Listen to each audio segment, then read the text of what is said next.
इस मूवी के स्टार्ट में हमें बताया जा रहा है कि फ्यूचर में इस अर्थ पर जिंदगी गुजारना मुश्किल हो गया है और अब लोग इस अर्थ को छोड़कर एक न्यू प्लेनेट की तरफ मूव कर रहे हैं जिसका नाम है नोवा प्राइम। यहाँ पर मूवी में हम एक आर्मी को देखते हैं जिनके सोल्जर्स ह्यूमन को अर्थ से नोवा प्राइम शिफ्ट करने में हेल्प कर रहे थे। और अब यहीं पर हमें पता चलता है कि इस प्लेनेट पर यानी नोवा प्राइम पर जहाँ ह्यूमंस मूव कर रहे थे वहाँ कोई और एलियंस भी रहते थे और वो एलियंस अपने प्लेनेट पर से ह्यूमंस से छुटकारा पाने के लिए उन पर अजीब क्रिएचर छोड़ते हैं। लेकिन ये क्रिएचर ब्लाइंड है और ये क्रिएचर इंसानों के स्केरी बिहेवियर को डिटेक्ट कर उन पर अटैक करती थी। यानी जो इंसान उनसे डरते थे उन क्रिएचर्स को पता चल जाता था और इस तरह वो क्रिएचर इंसानों पर अटैक कर देती थी और अब इन्हीं क्रिएचर्स की वजह से ह्यूमंस एक्सटिंक्ट होने वाले थे। इसके बाद सीन कट होता है और हमें दोबारा 1000 साल बाद उसी आर्मी को दिखाया जाता है जिसे हमने मूवी के स्टार्ट में देखा था। और इस आर्मी ने ह्यूमंस को बचाने के लिए उन खतरनाक क्रिएचर्स को खत्म करने का रास्ता ढूंढ लिया था।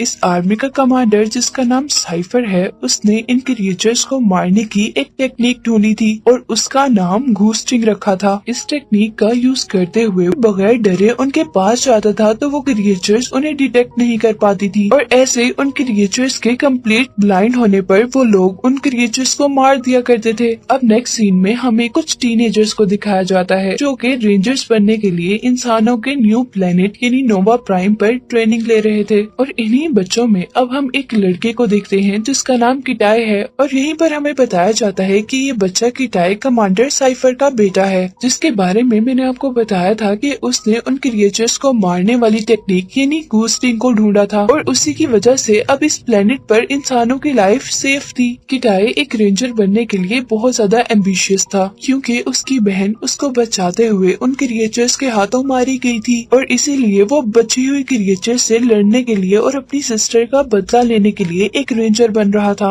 लेकिन एवोल्यूशन डे पर किटाई को बताया जाता है कि वो अपनी बैड परफॉर्मेंस की वजह से एज ए रेंजर सिलेक्ट नहीं हो पाया और इस वजह से अब किटाई बहुत ज्यादा अपसेट हो जाता है। इसके बाद हम किटाई के फादर को देखते हैं जो कि अपने मिशन से वापस अपने घर आए थे। यहाँ साइफर अपनी वाइफ से मिलता है और डिनर के दौरान साइफर अपने बेटे किटाई से पूछता है कि तुम्हारी ट्रेनिंग का क्या बना और इस बात पर किटाई जवाब देता है कि वो ऐसा रेंजर सिलेक्ट नहीं हो पाया। लेकिन जैसे ही साइफर किटाई से ये कहता है कि उसे और मेहनत करनी चाहिए तो इस बात पर किटाई को बहुत ज्यादा गुस्सा आ जाता है और वो खाना छोड़कर यहाँ से जाने वाला होता है कि साइफर किटाई को यहाँ पर रोकता है। डिनर के बाद साइफर अपनी वाइफ को बताता है कि वो अब अपने लास्ट मिशन पर जा रहा है कुछ रेंजर्स को ट्रेनिंग देने के लिए और इसके बाद वो अपनी जॉब से रिटायरमेंट ले लेगा। और यहाँ साइफर की वाइफ उसे कहती है कि तुम्हें किटाई को अपने साथ लेकर जाना चाहिए ताकि वो ये सीख सके कि एक रेंजर कैसे बना जा सकता है। और यहीं पर वो साइफर को ये भी बताती है कि किटाई अभी तक अपनी सिस्टर की डेथ का ब्लेम अपने आप को देता है। अब नेक्स्ट डे हम देखते हैं कि साइफर और किटाई अपने नेक्स्ट मिशन के लिए तैयार थे और उनके जाने से पहले साइफर के पास एक रेंजर आता है जिसकी एक टांग नहीं थी और वो रेंजर अपनी एक टांग पर ही खड़े होकर साइफर को सल्यूट करता है क्योंकि जंग के दौरान साइफर ने उसकी जान बचाई थी और अपने फादर की इतनी रिस्पेक्ट देखकर किटाई को बहुत अच्छा फील होता है। यहीं पर हम देखते हैं कि रेंजर्स उस क्रिएचर को अपनी शिप में लोड कर रहे थे ट्रेनिंग पर्पस के लिए। वो स्पेस शिप नोवा प्राइम से एक न्यू प्लेनेट के लिए टेक ऑफ करती है और रास्ते में साइफर अपने बेटे किटाई से कुछ देर आराम करने के लिए कहता है लेकिन उस स्पेसशिप की सीट्स अजीब होने की वजह से किटाई को नींद नहीं आ रही थी और अब किटाई अपनी सीट से उठकर स्पेसशिप की उस तरफ जाता है जहाँ पर उस क्रिएचर उर्सा को बांधा गया था। लेकिन यहाँ पर एक रेंजर किटाई को उर्सा के पास जाने से रोकता है लेकिन पास बैठा हुआ रेंजर का ग्रुप उसे अलाउ करता है कि वो उर्सा के पास चला जाए ये देखने के लिए कि क्या वो भी अपने फादर की तरह बहादुर है। और जैसे ही किटाई उर्सा के पास आता है उर्सा उसके डर को स्मेल कर लेती है और गुस्से से अपने आप को छुड़वाने की कोशिश करती है। लेकिन उसी दौरान साइफर जागता है और वो नोटिस करता है कि शिप में कुछ गड़बड़ हो गई है। वो अपनी रिंग की हेल्प से शिप की ग्रेविटेशनल फोर्स को चेक करता है और साथ ही उसे फील होता है कि शिप में कुछ बंद है। यहाँ किटाई अपनी सीट पर बैठकर अपनी बेल्ट बांध देता है और साइफर पायलट के पास जाता है और यहीं पर हम नोटिस करते हैं कि वो शिप एक एस्ट्रॉइड शॉवर के अंदर गलती से एंटर हो गई है, जिसकी वजह से शिप बहुत ज्यादा डैमेज हो जाती है, जिसकी वजह से वो अपनी मंजिल तक भी नहीं पहुंच सकती थी और अब उन्हें करीब ही कोई ह्यूमंस के लिए सूटेबल प्लेनेट ढूंढना था।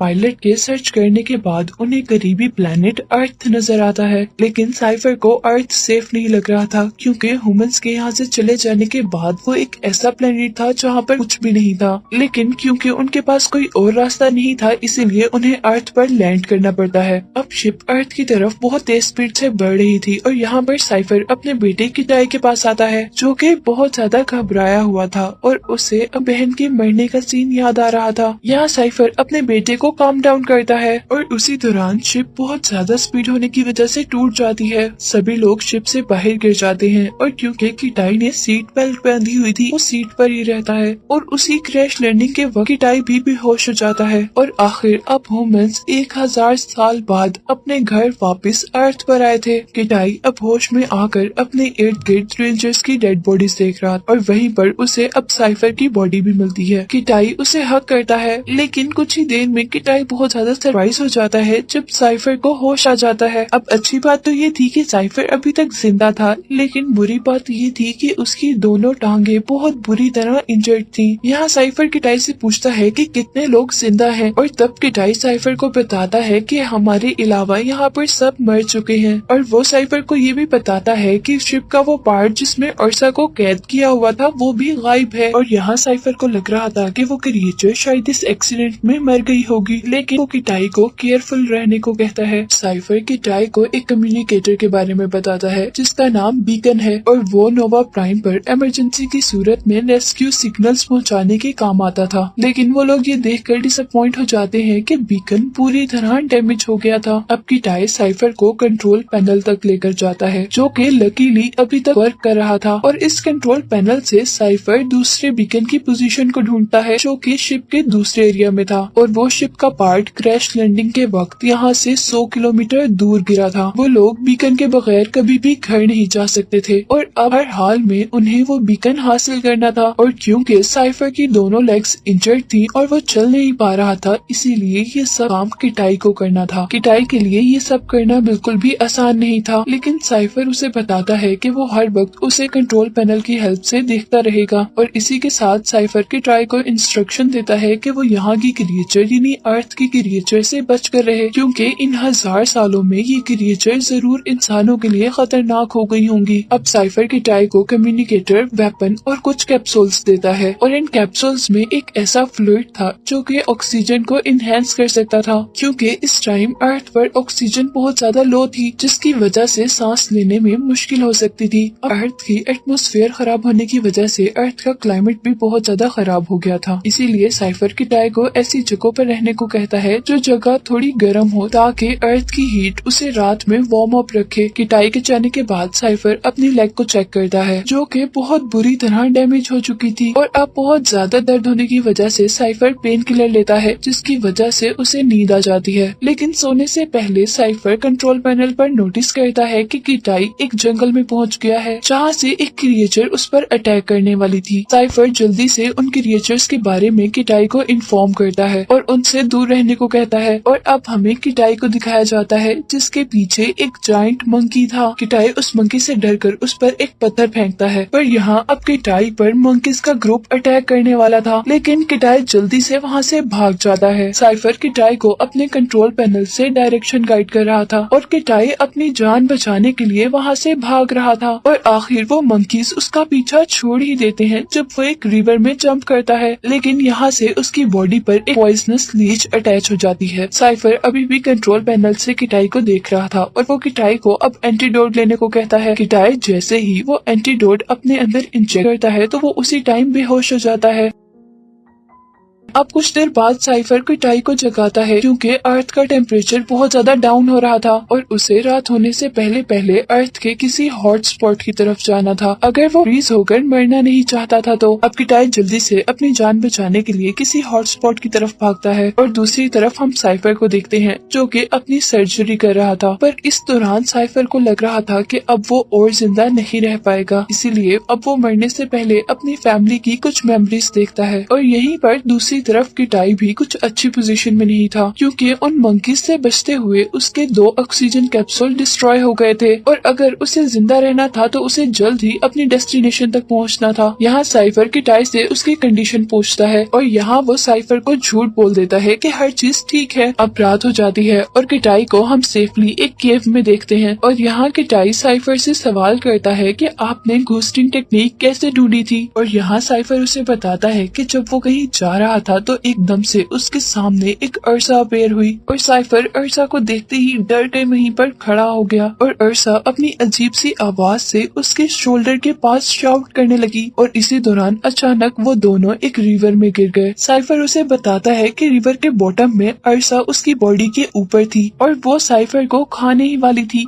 उस टाइम मैंने अपनी डेथ को एक्सेप्ट कर लिया और इसीलिए मेरे माइंड से सारा डर खत्म हो गया। और क्योंकि साइफर का डर खत्म हो गया था तो अर्सा उसे देख नहीं पाई और साइफर ने इजीली उसे मार दिया। और यहाँ अब किटाई को पता चल गया था कि ट्रिक सिर्फ ये थी कि उन्हें डरना नहीं था। किटाई अपने फादर की स्टोरी सुनते सुनते ही सो जाता है। नेक्स्ट मॉर्निंग अब किटाई अपनी जर्नी कंटिन्यू करता है और दूसरी तरफ साइफर को अर्सा की प्रेजेंस फील होती है और यहीं पर किटाई अब एक हाई वाटरफॉल तक पहुँचता है जिसे क्रॉस करने के बाद ही वो अपनी डेस्टिनेशन तक पहुँच सकता था। इस पॉइंट पर आकर साइफर किटाई से पूछता है कि उसके ऑक्सीजन कैप्सूल्स कितने हैं और किटाई उसे ये बताते हुए बहुत एम्बेरस होता है कि उसके पास सिर्फ 2 कैप्सूल रह गए थे। और अब साइफर किटाई को उसका मिशन वहीं पर छोड़ देने को कहता है। किटाई को इस टाइम वो वाकया याद आता है जब उसकी सिस्टर ने उसे अर्सा से बचाया था और अब वो बहुत ज्यादा दुखी हो गया था और गुस्से में वो अब साइफर से कहता है कि वो बुज़दिल नहीं है और यही कहते साथ ही वो उस वाटरफॉल से जंप कर देता है और जंप करते साथ ही वो अपने सूट को as a guide direction use कर रहा था। अब इससे पहले कि वो बॉटम तक पहुंचता है यहाँ पर एक बहुत ही बड़ा बर्ड उस पर अटैक कर देता है और इसी वजह से उसका कम्युनिकेटर भी टूट जाता है जिसकी वजह से वो साइफर से कांटेक्ट में था। कुछ देर बाद किटाई को एक बर्ड के नेस्ट में होश आता है और यहाँ पर किटाई के इर्द गिर्द छोटे छोटे चिक्स थे। किटाई जैसे ही उस नेस्ट से बाहर निकलता है तो एक लेपर्ड उस पर अटैक कर देता है। किटाई अपनी जान बचाने के लिए लेपर्ड से लड़ता है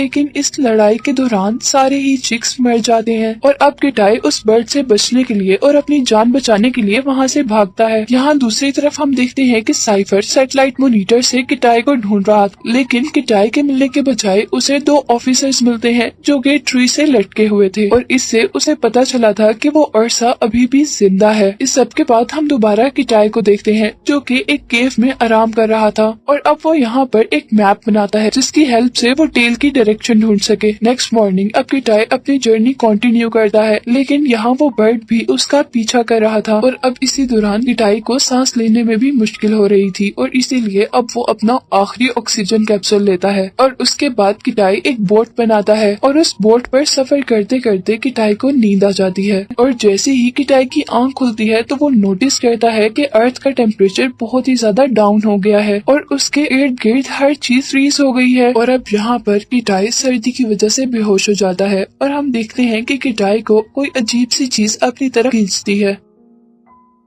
अब नेक्स्ट मॉर्निंग उसे पता चलता है कि उसे जो लग रहा था कि बर्ड उसके पीछे है उसी ने उसकी जान बचाई थी। किटाई उस बर्ड को थैंक्स करता है लेकिन यहाँ पर किटाई को पता चलता है कि वो बर्ड मर गया है। अपना टाइम वेस्ट किए बगैर किटाई आगे बढ़ता है और आखिरकार वो शिप की टेल तक पहुँच ही जाता है और यहाँ आकर वो सबसे पहले लिक्विड ऑक्सीजन को ढूंढता है और ऑक्सीजन लेने के बाद अब वो टेल के उस चैम्बर तक जाता है जहाँ पर उर्सा को कैद किया गया था। लेकिन यहाँ वो देखता है कि उर्सा यहाँ पर नहीं है हैं और अब आखिर यहाँ पर किटाई को बीकन भी मिल जाता है और यहीं पर वो साइफर से भी कांटेक्ट करता है, लेकिन कुछ टेक्निकल इश्यूज की वजह से वो साइफर की बात नहीं सुन पा रहा था। लेकिन साइफर अब अपने बेटे को जिंदा जानकर बहुत ज्यादा खुश था। किटाई अब बीकन की हेल्प से रेस्क्यू टीम से कांटेक्ट करता है, लेकिन एटमॉस्फेयर की वजह से बीकन वर्क नहीं कर रहा था। इसी दौरान हम देखते हैं कि अब किटाई को एक वोल्केनो दिखता है और किटाई डिसाइड करता है कि वो वहाँ पर जाकर बीकन को यूज करेगा, लेकिन इससे पहले वहाँ पर अर्सा आ जाती है। किटाई उससे बचकर भाग रहा था, लेकिन अर्सा कंटिन्यूसली उसके पीछे थी क्योंकि वो किटाई के डर को महसूस कर सकती थी। और अब अर्सा किटाई को खाने ही वाली होती है कि किटाई पानी में जंप कर देता है और इस तरह वो कुछ देर के लिए अर्सा से बच जाता है और अब पानी से वो माउंटेन के ऊपर तक का सफर तय करता है। दूसरी तरफ अब हमें दिखाया जाता है कि साइफर भी अपनी इंजरीज की वजह से बेहोश हो गया था और किटाई भी अर्सा से डर रहा था और अब अर्सा के पास आने पर उसे अपने फादर के वर्ड्स याद आते हैं। और अब जैसे ही किटाई अपनी डेथ को एक्सेप्ट करता है तो उसके अंदर से भी सारा डर खत्म हो जाता है और ऐसे अर्सा उसे भी ढूंढ नहीं पाती और अब वो अर्सा को मारने के काबिल हो जाता है। अर्सा को मारकर अपना बीकन यूज करता है और नोवा प्राइम तक रेस्क्यू सिग्नल्स पहुंचाता है। और अब मूवी के लास्ट सीन में हम देखते हैं कि किटाई एक रेस्क्यू शिप में है और हर कोई यहाँ पर उसे अप्रिशिएट कर रहा है और दूसरी तरफ साइफर भी इसी रेस्क्यू टीम में एक बेड पर है और उसे उसकी इंजरीज के लिए ट्रीट किया जा रहा है। और जैसे ही वो देखता है कि उसका बेटा उसके पास आया है तो वो अपने बेटे को रेंजर्स की हेल्प से खड़ा होकर सल्यूट करता है और अब यहीं पर साइफर और किटाई एक दूसरे के गले मिलते हैं और यही दिखाते हुए ये मूवी एंड हो जाती है।